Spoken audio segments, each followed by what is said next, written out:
Boa noite, artistas e desenvolvedores em ascensão. Esse é o Dustcast, o podcast da Dust Dog, onde entrevistamos artistas, criadores de conteúdo, desenvolvedores de jogos e muito mais.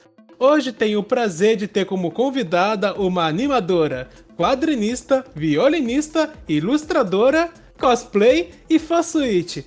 Conhecida por ter sido uma das animadoras a participar de Hazbin Hotel e com um imenso leque de trabalhos para apresentar. Com vocês, Kuma Lebret. Oi. Oi, Kuma. Estou muito feliz Oi. de ter você aqui hoje com a gente. Espero Também tô que feliz. você se divirta. Agora, para darmos início, Kuma, por que você não fala pra gente um pouquinho sobre você? Cara, eu sou, assim, eu gosto de me descrever como uma caixa de Pandora e um faz tudo, porque eu tive um chefe que uma vez falou que eu sou uma caixa de Pandora, porque assim, meu trabalho principal é animação, só que faço HQ, eu lancei o quadrinho na Comic Con de 2009, que era um one shot, chamado Griefable, eu já fiz HQ, em animação, já trabalhei com Clean Up, que foi pro Hasbro Hotel, foi Clean Up, uma animação para várias séries, algumas aqui do Brasil mesmo, mas eu trabalhei para alguns canais lá fora, tipo, também, só que como cenarista. Cenarista, border. Eu faço de hobby, eu gosto de fazer cosplay. Eu gosto de vestir fursuit e andar nos eventos. Caramba, cara, que da hora. E assim, como foi que começou toda essa sua jornada como animadora e em todo esse universo das artes? Cara, desde que eu era criança, tipo, muito nova, eu gostava de desenhar os desenhos que via na TV, de copiar, e eu tinha na minha cabeça, tipo, eu costumava sonhar acordado, e aí eu gostava de sonhar no estúdio, que eu tinha meus próprios desenhos animados, e motivada com isso, eu fui atrás do meu sonho. Eu ainda não consegui realizar de ter minha própria série, mas tô indo atrás, tô ganhando experiência pra poder dirigir depois, porque direção é um trabalho do cão. Aí eu fui descer assistindo Padrinhos Mágicos, assistindo Ranchimp, especialmente Nickelodeon, assim. Eu era viciada na TV, porque eu não tinha. Eu costumava pegar, às vezes, passar a caneta em cima da TV, tentar copiar, essas paradas assim. Que da hora, cara. A gente também aqui da Dust Dog tá com o objetivo de abrir um estúdio de animação. Seu Que destino maneiro. de dizer, quem sabe a gente não une o útil com o agradável. Uhum, maneiro. E assim, você. Eu não vou falar muito, né? Porque tá sob contrato e tudo mais, mas só pra não deixar batido. Cara, tu me falou que você foi uma das animadoras de Hazbin Hotel. Que, sinceramente, a animação tá incrível. E quando tu me falou qual animação você fez, cara, é uma das músicas que mais me fez chorar vendo esse desenho. Você fez um trabalho extraordinário. Na verdade, eu fui. Assim, ainda é animador, mas eu fui clean up consiste em você limpar a animação e as cores. E geralmente as partes das cores vai tudo pro clean up. E aí eu acabei fazendo umas cenas daquele segmento lá. Algumas cenas, não foi tudo eu, porque é muita gente trabalhando em todo o desenho animado. É tipo, muita gente envolvida. Então, tipo, eu acabei fazendo o clean up dessa parte, antes, na verdade, desse segmento. Ah, cara, eu imagino que a animação, o pessoal acha que é brincadeira, mas é um trabalho que, além de caro, é muito esforço. Por isso que eu acho incrível que vocês conseguem fazer. É E tipo, assim, eu animo mais com o Taut, que, cara, pra mim, por exemplo, em Taut, que é mais rápido ainda, 11 segundos pra quem assiste não é nada. Pra mim é uma semana de trabalho, ou mais. sim, tem que ter muito amor, muita ambição para conseguir fazer tudo isso. E como foi que você, assim, a gente já sabe que esse seu gosto por animação surgiu desde a sua infância, mas como foi no momento que você deu seus primeiros passos para aquela certeza de, cara, eu posso agora finalmente me chamar de animadora? Cara, em 2020 entrei como cenarista no canal por sugestão de um amigo, Nick Near, bom brother, e a Julia Albertin, eles tinham me indicado job lá na Fair Animations, que é o canal, e ele tava no seu ápice, assim. E aí eu comecei fazendo cenário. Eu fazia algumas animações, tipo, pra mim, só que, tipo, não tinha muita qualidade nem nada, eu não sabia nem o que eu tava fazendo. Aí eu entrei como cenarista, e eu descobri que eu gostava muito da área de animação, só que eu realmente amava. Aí, depois que de alguns acontecimentos meio que veio um término de relacionamento abusivo e tudo mais, a minha forma de operar e de me reerguer foi eu acabo em animação. E, por coincidência, depois que acabou esse tempo no Fera, eu acabei sendo chamado por um estúdio local. E me chamaram pra animação, e não pra cenário, que eu tava procurando cenário de eu fui pra animação. E aí eu acabei sendo ensinado eu fui ensinado um monte de coisa que eu não. Na verdade, pra conseguir esse emprego, eles queriam eu pra animação, mas eu não sabia muito de animação cutout, só de frame by. Que eu aprendi o cutout. Caramba, então você praticamente renasceu das cinzas como uma fênix graças à animação. E você até tinha me comentado sobre essa questão de paciência da entrevista e tudo mais, que você é autista, né? E como que isso afeta no seu dia a dia em questão de trabalho? O autismo acaba atrapalhando ou dando algum benefício, igual como no TDAH tem sempre o hiperfoco? Como que você diria que funciona?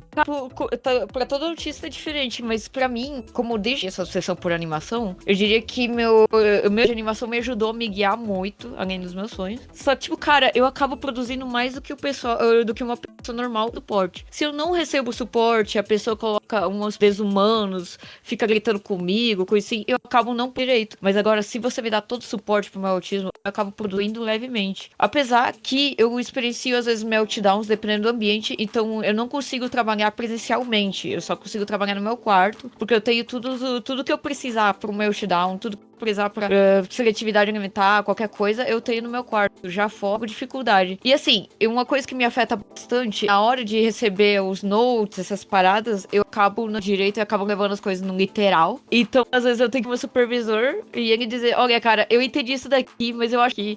E aí o supervisor é como se ele estivesse traduzindo pra língua, que é a minha língua. Só que, em geral, assim, acaba tanto por ser meu hiperfoco já ser animação. E, ao menos em um estúdio, eu acabo... Em alguns estúdios, eu acabo produzindo até demais. Até rápido demais. Tipo, tem um lugar que eu tenho uma demanda por mês. Eu acabo essa demanda em 2 dias, sendo que demora umas 2, 3 semanas pra fazer. Caramba, cara, sim, o Japão ia estar de olho em você, que eu soube que ultimamente estava tendo uma onda de problemas com as animações lá do Japão que estão exigindo que o pessoal faça muita animação em um curto período de tempo. Isso pra você parece que seria muito fichinha, do jeito que você tá falando. Eu tô ligada com o projeto e se a galera da equipe me trata bem, eu acabo produzindo bastante. Mas eu também, tipo, eu tenho um horário de trabalho, porque às vezes meu hiperfoco vai longe demais. E passou 8 horas, eu achei que passou 2 horas, eu esqueci de comer, esqueci de tudo, e eu sou como que eu tô cansada. Então, às vezes, eu tenho bastante esse problema, questão de no trabalho, tanto que na época que eu trabalhei presencial, o meu supervisor tinha que me lembrar de comer, então eu esqueci. Entendo. Cara, é que eu entendo bem porque o meu hiperfoco, que por causa, como eu falei, de TDAH, é pra escrita. E já teve vezes que eu fazia, tipo, 10 páginas de um projeto por dia. E é insano, cara. Eu entendo muito bem como é essa sensação. A gente esquece de tudo, só foca naquilo que a gente gosta de fazer. Mudando um pouquinho da sua animação, porque, cara, você é uma pessoa de um leque muito grande. Eu já tenho certeza que episódios contigo é uma coisa que não vai faltar. Você tinha me falado que você trabalha com uma orquestra, né? Não é bem na verdade é mais um voluntário. Eu toco na orquestra do Colégio Estadual do Paraná. E, tipo, eu toco uma. Tipo, como é um projeto sem fins lucrativos, eu acabo, tipo, gosto de tocar lá, porque eu gosto de tocar violino. Eu tocava violino quando criança. Aí, com 12 anos, eu tive que parar por motivos externos. E ano passado, um amigo meu, um brother meu, me puxou e acabei ficando. E ao menos tocar violino é uma coisa que eu faço muito. Até eu gosto muito de tocar. As músicas que eu mais gosto, O Senhor dos Anéis. O Senhor dos Anéis foi o concerto que eu mais gostei, sabe? Só que ao mesmo tempo foi o concerto mais punk que eu toquei até agora. Tipo, tocando violino, mas eu aguento. E eu gosto bastante de tocar. Auxiliar as outras pessoas que, tipo, como eu já tenho uma bagagem grande, gosto de auxiliar as outras pessoas. Às vezes eu corrijo meu colega, coisa assim. E aí nos ensaios de naipe eu acabo ajudando dessa forma. Muita gente se espelha em mim também lá na orquestra. Caramba, cara, que show. Nossa, você deve ficar bem exausta depois de ficar 3 horas tocando violino. Eu fico naquele dia daquele concerto depois de tocar, porque, tipo, concerto, e não era um concerto, foram 3 concertos em um, e, tipo, cara, foi punk aquilo, mas vai ser maravilhoso. Eu amei cada segundo de eu tocando. Nossa, eu amo demais. E assim, cara, eu não sei, acho que você vai concordar comigo, né? Nem por questão de puxar saco, mas é por paixão minha, mas eu acho que não tem um instrumento musical mais lindo do que o violino. Se juntar um violino com um piano, o resultado vira... É divino quando você ouve alguém juntando esses dois instrumentos musicais. Às vezes na orquestra a gente junta, assim, só que geralmente, geralmente não tem tanto piano, mas a posição normal de orquestra, que tem os metais, tem as madeiras e as cordas, e o som, tipo, geralmente é uma coisa mais tradicional, assim. Aí a gente costuma tocar, ou a gente toca música de orquestra, música de filme, que a gente mais tocou até agora foi música de filme, e agora a gente tá com um repertório de sinfonias. Poxa, legal. E me diz uma coisa, de onde foi que começou também essa paixão pelo violino a ponto de você passar longe em questão de cansaço, essas coisas, quando tá lá tocando? Cara, meus pais me levavam muito pro teatro. Muito. E meus pais são apaixonados por música, eles sempre quiseram ter uma finista, agora eles têm. Eles sempre quiseram ter, e eu sempre com música desde muito cedo. Aí quando eu me mudei de país, e eu fui morar primeiro em Jaraguá do Sul, uma cidade no interior de Santa Catarina. E aí lá tinha um teatro, o Teatro Scar, que é um teatro enorme. E meu pai, ele tinha dois empregos, um normal e outro emprego lá no teatro. Ele era o diretor da Orquestra de Jaraguá do Sul, e ele foi diretor por 7 anos, e acabava acompanhando ali, a orquestra em turnês, as coisas de perto, tudo de perto. Então teve um dia que foi onde que eu comecei, né? Ele me levou num concerto que é de cordas do maestro Ricardo. O nome dele é Ricardo Feldens, uma coisa assim. E ele era o maestro, ele foi maestro por um bom tempo da orquestra da Camerata e da orquestra de cordas. E aí eu vi aquela apresentação, eu lembro do brilho que eu senti nos olhos ao ver, e eu falei pro meu pai, eu posso falar com o senhor lá da frente? Ele falou, pode. Aí ele me levou lá na frente, eu cheguei pro seu Ricardo com 7 anos de vida. Eu nem sabia falar português, mas eu fui tentando falar do jeito. Eu falei, moço, como eu posso tocar que faz assim? Aí eu fui fazer o gesto do violino. E ele orientou meus pais a me dizer como é que funciona o cast, como que eu poderia entrar, e orientou pra eles como, tipo, pra me ensinar. Então eu comecei oficialmente a tocar violino lá pelos 8 anos de vida, mais ou menos. Aí eu entrei na orquestra, eu acho que lá pelos 9 anos que eu entrei na orquestra de cordas, que foi a orquestra que me encantou. E aí eu entrei eu acho que eu tinha entrado pra Camerata quando eu já tinha 11 anos. E eu fui espala da orquestra de cordas por 3 anos. E espala das posições mais importantes da orquestra, que seria a mão esquerda. Que quando o espala, a responsabilidade é reger, é como se estivesse regendo o primeiro violino. Então ele que corrige as pessoas do primeiro violino, ele é que corrige.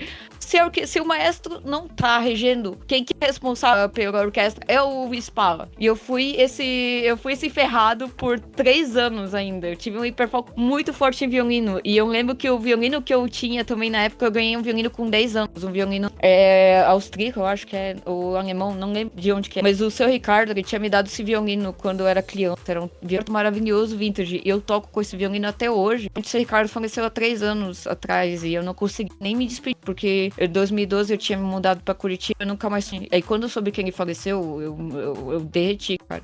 Então eu meio que eu me recuso a trocar de violino, e eu, hoje em dia, pensando que eu quero orgulhar o meu mestre, que no caso seria o seu Ricardo. Ah, cara, mas eu tenho certeza que seu mestre já deve ter uma ideia de tudo que você tá fazendo. Espero. É aquilo. Você pode não estar vendo ele, mas eu tenho certeza que ele vai estar em cada concerto seu. Eu sempre toda vez que eu toco, eu falo pra galera da orquestra a história do meu violino e tudo. Tipo, cara, o seu Ricardo era um maestro que ele era muito pedagogo, ele tinha muita didática com crianças. A orquestra deles era de crianças e adolescentes, e tinha orquestra de adultos. Ele tinha um carinho pelo que ele fazia, e todo mundo chamava ele. Fizeram até um concerto em homenagem a ele. E aí eu gosto de pensar que ele tá me olhando quando eu tô tocando, ele tá feliz que eu tô tocando. Eu imagino. E por mais que seja uma paixão, assim, toda a área da música, a animação é o foco principal, né? Aonde você quer um dia viver com isso. É sim o meu foco, inclusive eu queria muito Nimon com animação tipo Fantasia 2000, sabe? Eu tenho um amor por essa ideia. E eu acho essa ideia maravilhosa daquelas soundtracks que são imersivas, tipo orquestrais, Tipo, de repente começa uma música lenta e depois começa a ficar forte, tipo, Senhor dos Anéis, e aí causa um momento de tensão, causa um momento, tipo, ele te dá sentimentos, sabe? Esse tipo de música, e eu queria unir isso com animação. Inclusive, eu tenho na minha cabeça um projeto que é muito ambicioso, possível de acontecer, que seria um filme mudo, e nesse filme a orquestra vai estar tocando esse filme, e aí a orquestra vai o soundtrack desse filme, e esse filme seria uma história, inclusive, né, o protagonista dessa história é o personagem famoso quando eu tava no começo da Free Fandom, que foi, ele não era era um personagem que eu usava bastante, o Murdoch, e eu tinha a fursuit dele, eu usava, nas primeiras Brasil Fur Fests eu usava essa fursuit, todo mundo adorava ele, e esse personagem pra mim sempre foi relacionado à música, e é um violão, a história dele, então eu queria unir isso junto com a orquestra, com a apresentação ao vivo da orquestra tocando e o sino, e sepava, o maestro usa fursuit, não, mentira, o maestro não pode usar fursuit, mas alguém usa essa fursuit e brota no palco. Entendo. Eu acho que já vi algumas orquestras que fazem isso. Antigamente também usavam bastante isso, né? Enquanto tinha Looney Tunes, alguns desenhos animados antigos. Se eu não me engano, sempre tinha um acompanhamento de uma orquestra, né? Aí você quer meio que trazer de volta essa época. É por aí, porque eu acho um charme, assim, eu acho isso um projeto famoso e eu queria ver isso na vida real, assim. Eu tinha um concerto que teve no começo desse ano, teve um concerto aqui em Guaíra, que foi, eles estavam tocando músicas de desenho animado e falando desenho animado no slide. Eu achei sensacional aquilo. Porém, com aquele concerto, e quem tocou da percussão no concerto foi o meu amigo, aliás. Caramba. Pode falar um pouquinho mais sobre o assunto? Pode? Tipo, cara, eu lembro que eu tinha. Aquele concerto era relacionado a um evento que tem aqui em Curitiba, que. Eu não lembro o que é a música, não lembro qual que é o nome do evento. Mas aí ele tava tocando e eu fui assistir, eu achei isso sensacional, assim. Eu pensei, a minha ideia ia dar certo. O problema é falta de verba. E isso inclui uma orquestra, ela precisa de muita verba. E agora, no animação é pior, porque essa é caro pra caramba. E é demorado pra caramba. Aí eu fiquei pensando, e isso, como é que eu vou pedir essa verba? Não sei. Eu cheguei até comentar com meu pai e pedir ajuda pra ele, mas ele falou praticamente os valores e eu fiquei tipo, ai meu Deus, eu vou seguir com esse sonho, mas esse sonho eu vou deixar porque ele vai demorar. Mas assim, mesmo com Lei Rouanet, Lei Paulo Gustavo, ainda fica muito difícil pra conseguir entrar e conseguir todo o dinheiro pro projeto, né? Pior que é difícil, porque assim, a animação aqui no Brasil já é extremamente desvalorizada, já é difícil conseguir verba pra animação. Pra música erudita é pior. Tem público pra música erudita, assim. Tem, cara, a que eu fui, aquele que eu falei da animação, lotou aquele concerto, consegui entrada por um milagre. Já os concertos que eu dei, por mais que sejam lugares menores, eles lotaram. E tipo, lá no CEP, eles adoram a orquestra, cara, eles amam a orquestra. Eu vejo que adora música erudita, só que não tem muito financiamento pra isso. Sempre pra conseguir financiamento é uma luta. E sempre tem o botar por algum motivo. Eu falei, meu pai, quando ele era diretor de Jaraguá do Sul, cara, eu via ele direto brigando por causa dessa verba. Eu cheguei a ver todos esses problemas de perto, assim. Então, e tipo, eu vejo esse mesmo disco riscado que meu pai passou, eu vejo em todos os lugares. Infelizmente, a gente tá um pouco longe de ter a valorização da música erudita no Brasil e ter uma valorização pior ainda. A animação é pior. Cara, pior que falar pra tu, eu não entendo praticamente nada de música erudita. Só gosto de ouvir, sinceramente, falando sobre animação. Eu comecei a conversar com você, eu já tinha esse sentimento amargo na minha garganta, mas quando você começou a me explicar, cara, subiu um ódio, mas ao mesmo tempo subiu um fogo tão forte de fazer o projeto da Desdog dar certo. Porque, cara, eu fico puto da vida com essa síndrome de vira-lata que a gente tem. Porque eu acho que a gente consegue bater de frente com os estúdios lá fora. E já deu pra ver que brasileiro consegue fazer isso. Tem um monte de desenho brasileiro bom. Até Animalu, que foi pra Cartoon Network, Irmão do Jorel. Um monte de desenho que prova que o brasileiro pode fazer animações incríveis, do mesmo nível que Japão e Estados Unidos. Só que, né, é aquilo, o que vem de fora tem mais valor do que o que vem daqui de dentro, porque é Brasil. Cara, pior que isso é muito real. A galera não valoriza muito do Brasil, tipo, a galera fez, desenho animado brasileiro, não vou assistir porque é ruim, e na verdade não é ruim. Inclusive, e o cara que você mencionou, Animalu, eu tinha uma época que ele era muito mais valorizado lá fora do que aqui. Tipo, começo, a galera da gringa gostava mais de Animalu do que o próprio brasileiro que eu vi, assim, que bom que o jogo virou, mas essa parada de não valorizar coisa daqui, sendo que muita coisa de fora daqui, tipo, muito desenho de fora mesmo, é animado inteiramente por equipe brasileira ou parcialmente. Tem gente que, de muita gente que trabalha no Brasil e fora. E o brasileiro tem potencial, só não tem mente financeiro. E eu tenho outro detalhe também, que as empresas de fora têm muito preconceito com a galera, especialmente latino. E a galera de fora, tanto que é muito comum você ver a galera falando mal falando com a expressão estúdios, que seria estúdios de fora, ou outros oceanos, eles falam em inglês. E tipo, cara, eles usam com essa palavra, eles falam de uma maneira pejorativa, assim, e eu acho ruim. Tipo, é foda, é difícil pra você evoluir aqui, agora é difícil evoluir lá fora também, por causa disso. Concordo, cara. É que eu não sei de onde veio, se foi alguém no passado que fez isso, que o pessoal acha que brasileiro não leva as coisas a sério, brasileiro não faz isso, faz aquilo. E o que me adoece, falar pra você, é que eu tô pouco ligando pro pessoal lá de fora no sentido deles acharem que a gente não consegue essas coisas. O que magoa de verdade, que eu acho que você deve sentir o mesmo, é que o próprio brasileiro não quer saber da gente. Tipo, fala como se a gente não conseguisse fazer nada. E pelo contrário, você me mostrou, eu já tinha visto, tem muitas animações incríveis, independentes, projetos pra correr atrás e que o pessoal não vai dar valor. Apenas por quê? Porque tem Brasil ali escrito. É igual pegar um quadrinho que tem origem brasileira, um quadrinho que é 1000 vezes mais feio em aparência e roteiro, só que é lá de fora. O pessoal vai pagar pau por feio que é lá de fora, e o brasileiro que levou anos, tá todo detalhado bonito, o pessoal vai falar, cara, eu vou pisar em você porque eu não quero ver você crescendo. Você não merece porque você é brasileiro. Eu vejo bastante isso, inclusive tem coisas que são promovidas como, tipo, gringas. Só que, na verdade, brasileira no meio, tipo, eu vi a HQ Umbrella Academy ilustrada por um ilustrador brasileiro, mas quem escreveu foi o Geraldo. E, tipo, pouca gente sabe desse fato, a galera super paga pau pro Umbrella Academy, mas se ele soubesse que tem brasileiro envolvido, não sei se teria tanto esse hype. Infelizmente, tipo, como estrangeira, morando aqui no Brasil, eu adoro o Brasil. Só que como estrangeira morando 20 anos no Brasil, eu vejo que o brasileiro não é muito a própria cultura. E a cultura do Brasil é muito ampla. E eu acho muito interessante. Tipo, do Nordeste até o Sul, tudo tem uma coisa interessante. Eu adoro ver sobre cultura. E eu vejo que o brasileiro não valoriza muito. E a gente tem muita coisa boa. A gente tem animador bom pra caramba. Tem um animador, inclusive, um diretor, que é o nome dele, que ele criou, acho que o Cupcake.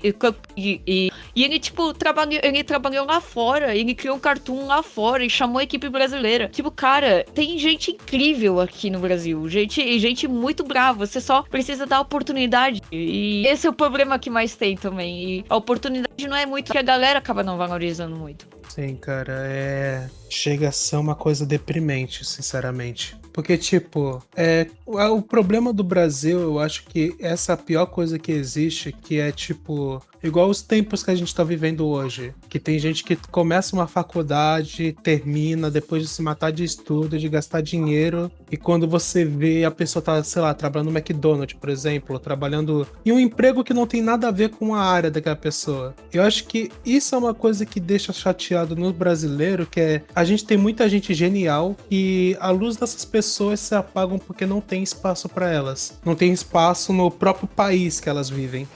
Pior que bastante esse tipo de coisa em animação, eu vejo às vezes você vê galera migrando de área, ou indo trabalhar com outra coisa, ou indo trabalhar independente, porque, tipo,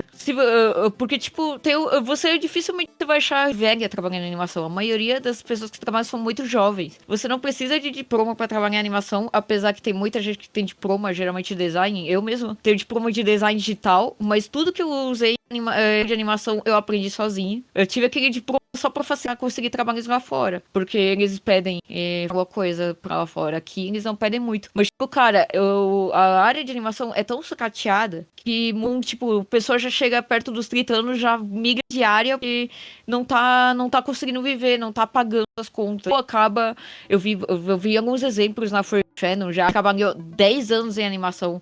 Gente que foi sênior, pleno, trabalhou em série grande e desistiu e fui fazer a Commission Furry porque tava dando mais estabilidade e tava dando mais grana do que as séries enormes de empresas tipo as empresas tipo a Cartoon Network e coisa grande mesmo que eu falo. Isso é uma coisa bem comum de você ver e recentemente, como tá tendo uma indústria, eu tô vendo meus amigos, quase todos os meus empregados, e uma boa parte tá querendo fazer concurso, tá indo trabalhar em subemprego porque, cara, não tem todo mundo e tá difícil, tá sendo muito concorrido também.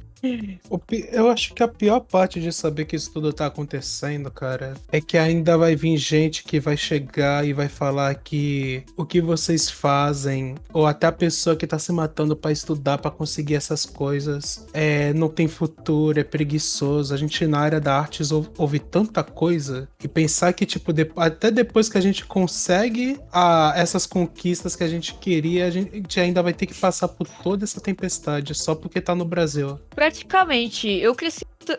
Tipo, você não vai ser um bom animador, você vai morrer de fome. Eu fico tipo, cara, eu tô fazendo animação porque eu amo animar. E aí o resto eu me viro, porque dificilmente eu vou mudar de área. Porque, cara, eu tô 10 anos presa nesse limbo, perseguindo um sonho. E eu tô perseguindo a lenta porque eu não quero rushar as coisas. Porque pra ser diretor de animação você precisa ter uma bagagem enorme. E pra ser supremo. E eu adoraria ser supervisor diretor, mas eu ainda subi nos degraus e sem pressa, assim.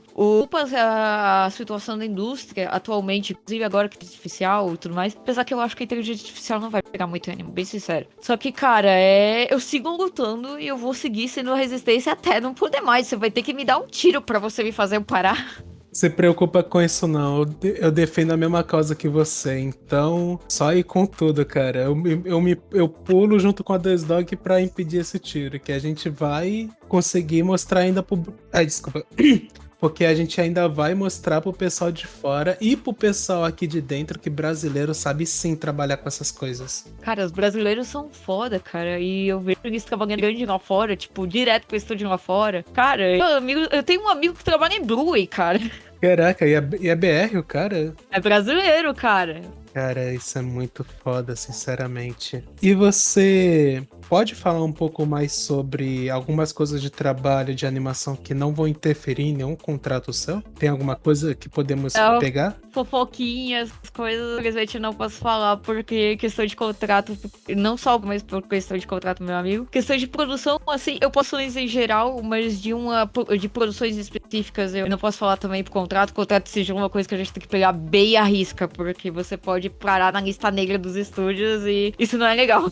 Ah, sim, eu entendo, mas não era nem questão de, tipo, falar sobre fofoca, essas coisas, mas falar, tipo, como é o processo, as coisas que você teve que lidar, como é a experiência, sem ser alguma coisa que vai acabar interferindo realmente em você. Olha, meu processo, assim, eu apanhei um monte pra chegar até aqui. Tipo, muito. Eu por um bom tempo, eu queria ser animador, mas eu não queria pra caçar esse sonho, porque eu tava numa relação abusiva e uns amigos que não tinham as melhores intenções, e por isso que eu fiquei estagnada. Depois que eu me senti livre, eu pensei, não tenho nada a perder, vou correr meus sonhos. Só que eu apanhei muito, porque, cara, eu pra contratar júnior, isso pra caramba, contratar alguém que alguém entrar no mercado, mas não tem nada de experiência. É difícil as empresas assim.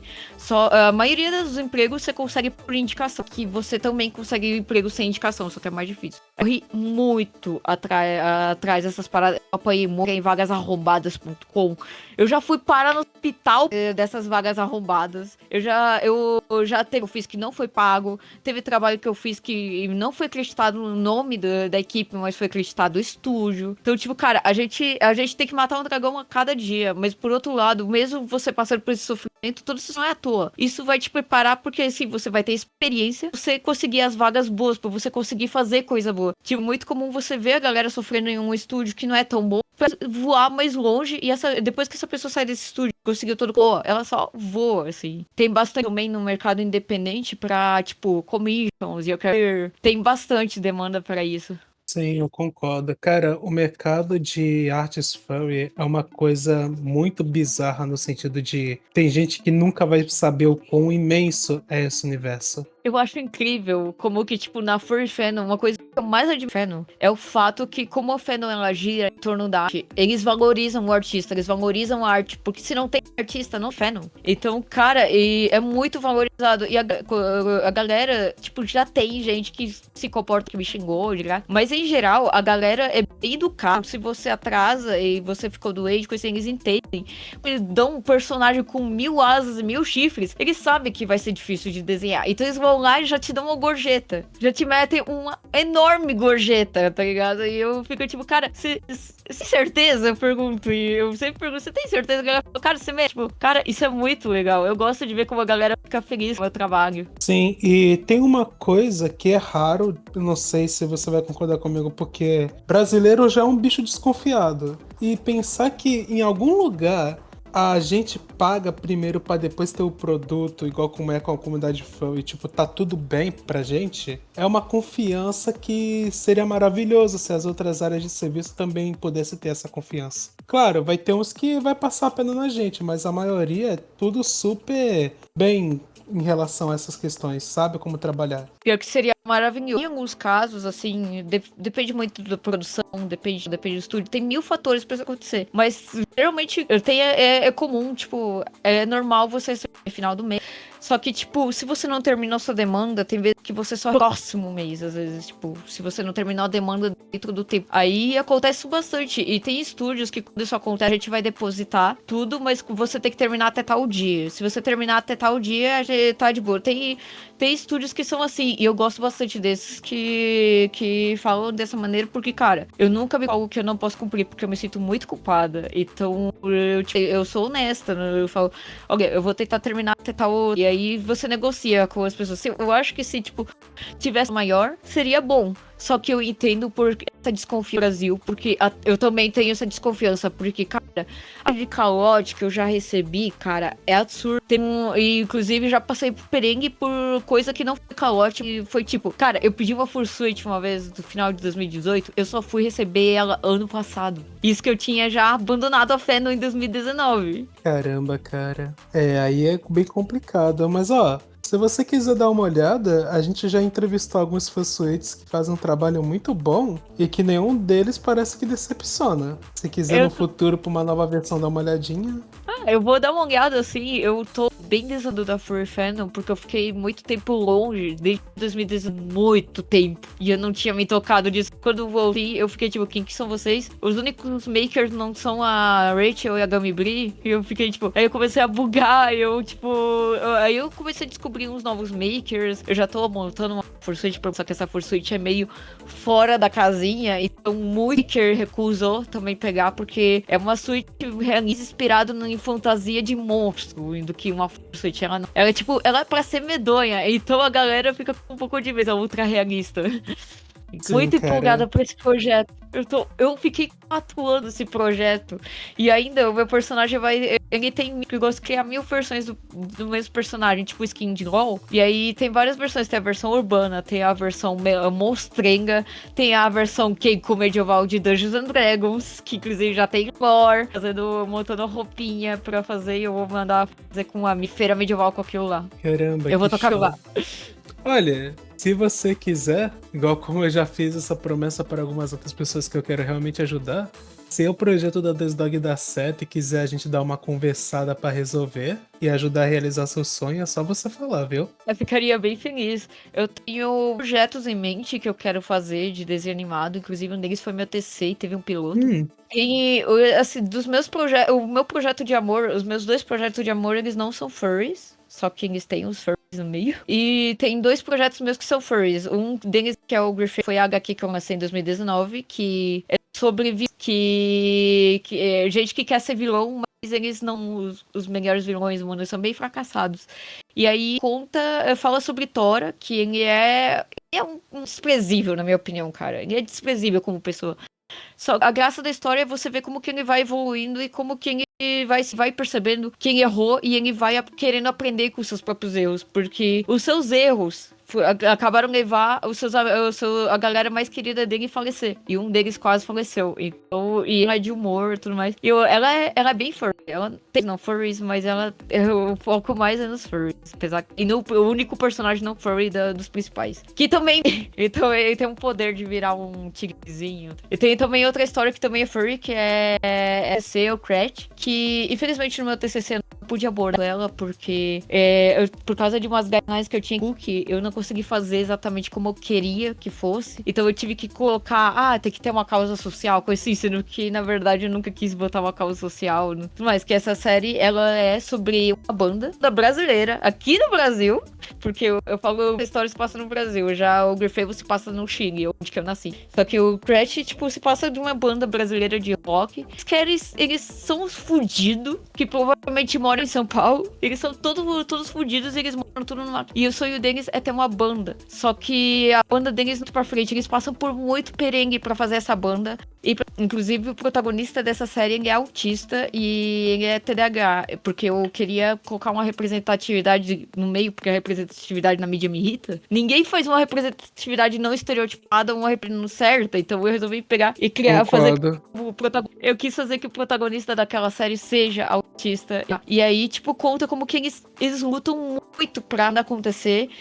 E só que no final dessa série, eles meio que percebem, eles acabam se encontrando em outras coisas, que não é só música. Então, basicamente, vai te mostrar. É ok você desistir pra você te preencher melhor. É ok isso daí, porque eu nunca cheguei a ver uma série que te diz, cara, que te mostra eles tentando muito e eles não conseguindo, mas de uma maneira não negativa. E a vida eu tinha falado que muita gente do mercado de animação vai pra outras áreas. Às vezes que, tipo, no meio do caminho você se encontra em outro lugar e vai levar.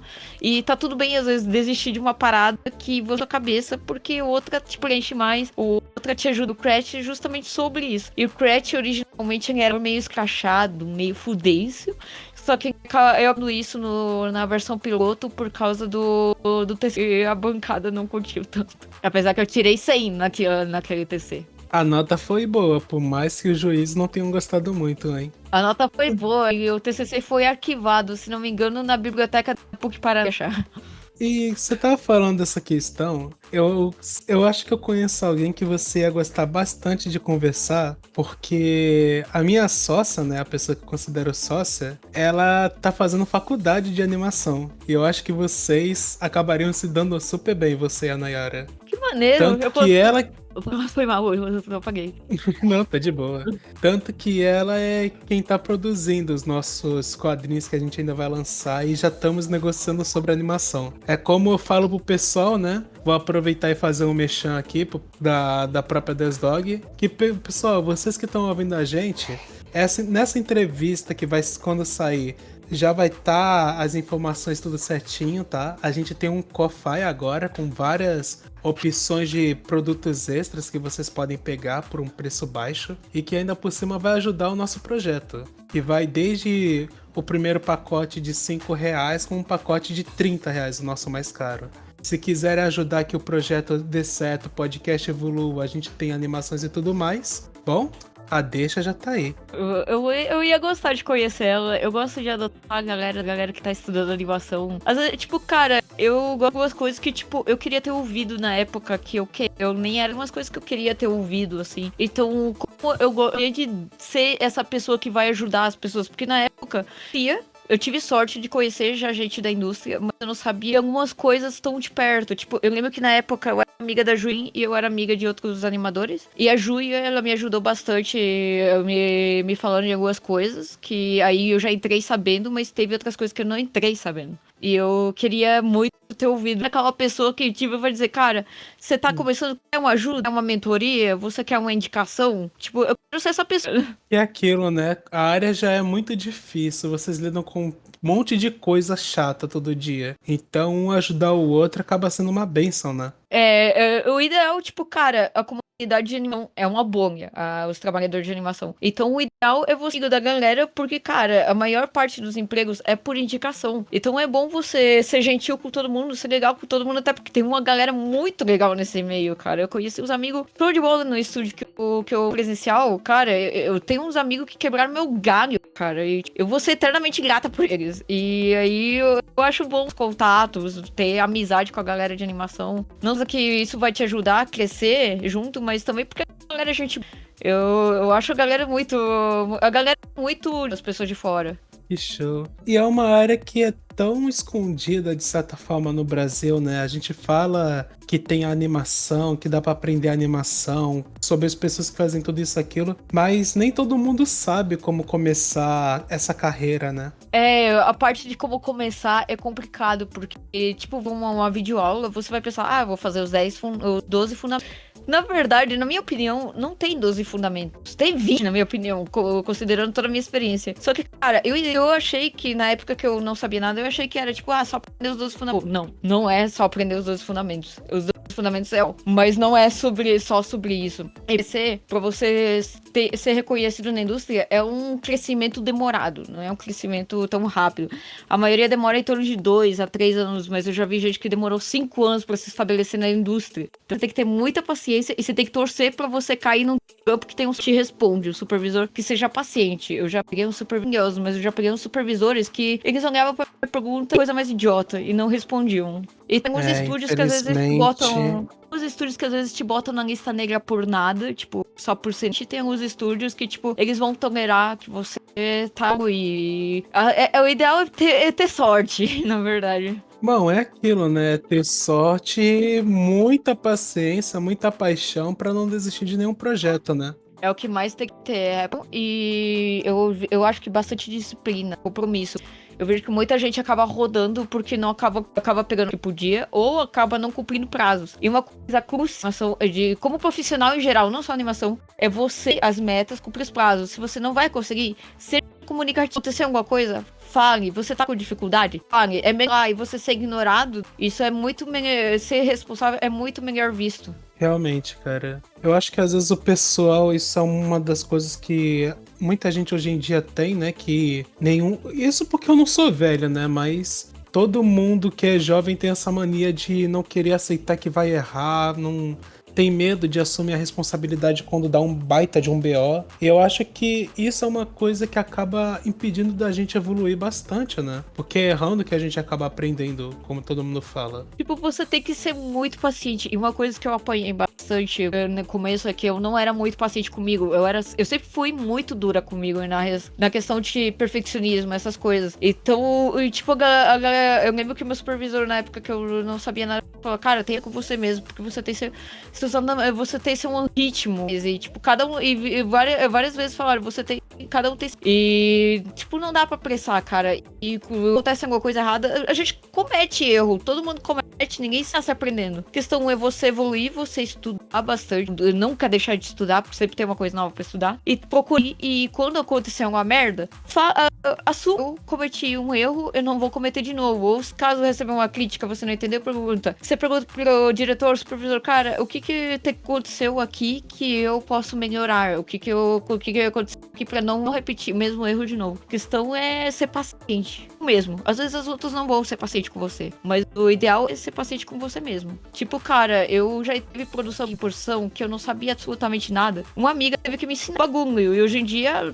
eu faço os bagulho como se fosse a coisa mais fácil do mundo. Tipo, cada um tem seu ritmo e você não perder todas as áreas. O ideal é você focar em uma. Tipo, você sabe animação com taut, foca em animação com taut. Só se você quer ser um generalista ou você gosta de sair da área de conforto, que você aí precisa aprender cleanup, animação by e todos os tipos. Eu gosto de ficar oscilando, porque eu falo animação, mas eu gosto de saber outras áreas, porque o meu objetivo é ser um diretor, é ter meu próprio cartoon, e eu acho que um diretor precisa masteriza e precisa saber um pouco de tudo, como é que funciona as pipes, como é que funciona os métodos e tudo mais. Eu acho que você saber um pouco de tudo, e tem diretor que não tem nem mais um processo, e isso acaba impactando muito na produção. Direto você fizer, quanto mais, melhor você fizer os retakes, mais claro você fizer, mais a produção, mais rápido a produção vai indo. Então, por isso que o meu objetivo é ser diretor. Se o seu objetivo é ser diretor, tenta ser saber um pouco de focar em uma área só. Porque também tem diretor geral, tem animação, tem diretor de arte, tem muitas áreas lá dentro pra ir, vários cargos e várias hierarquias também. Maravilha, hein? E falando em questão de paciência, infelizmente para mim e para você, teremos que ter paciência porque agora só poderemos continuar a conversa no próximo episódio, quando com certeza, como isso não é nenhum pedido e só uma ordem, uma obrigação, tô te amarrando, apontando uma arma pra sua cabeça falando, vem aqui de novo, porque eu quero você de novo aqui com a gente no podcast. Eu vou brotar E bom, Kuma, de novo. acho bom, hein? Olha que eu vou te cobrar. É uma pena que hoje não deu pra ficar mais tempo, mas eu quero. Não se preocupa, como eu falo pra todo mundo que vem aqui, você pode voltar aqui quantas vezes você quiser. Até mesmo quando o povo falar que não tá mais te aguentando no podcast, eu ainda vou fazer com que você venha mais vezes. Eu fico. E bom, como estamos na etapa final, tem algo que você gostaria de falar pra todo mundo que te ouviu até agora? Foca nos estudos. Muito bom. Uma dica, o Walking Cycle é uma das coisas que você mais vai animar. Então masterize o Walking Cycle, que aí masterizando o Walking Cycle é um bom começo. O Walking Cycle é um ciclo de caminhada. Bom, é aquilo, né? Um novo convidado, mais uma vez eu vou acabar mudando. E da pessoa que já tava querendo fazer fansuite por causa dos convidados, lá vem eu querer agora ir pra área de animação. É difícil quando você tem convidados tão bons assim. Eu fico muito feliz em ouvir isso. E a última pergunta da entrevista, como sempre, tem alguém que você gostaria de convidar para ser nosso próximo convidado? A Bruzuki. Eu nem pensei duas. Eu tava na ponta na língua. A Bruzuki. Ela, Mo Brother minha. E a série do Trash Dudes dela, que é maravilhoso. É outra incrível, cara. E ela é minha amiga, tipo, de bastantes anos. Tipo, é uma das amigas que eu mais confio. Então eu convido. Se for alguém pra ela. Entendo. Se bem que eu acho que você vai ter que falar de outra pessoa, porque Bruzuki já está confirmada. Já está confirmada e com data marcada. Olha, ainda não vem ninguém na mente, por enquanto. Talvez o Hermit. Relaxa. Ele é um Fursuit Maker. Opa, mais um make pra lista. Aí sim. Quanto mais gente, melhor. Sim. Bom, então como estaremos encerrando por aqui, vocês que estão ouvindo a gente até agora, agradecemos muito pela presença de cada um de vocês. Não se esqueçam, deixem seu like, se inscrevam, curtam e comentem, gente, porque eu adoro ver os comentários de cada um de vocês. A Kuma logo estará conosco novamente. Quando menos ver, terá Kuma parte 10 como a parte 20. Então, pessoal, um tchau e até a próxima. Até.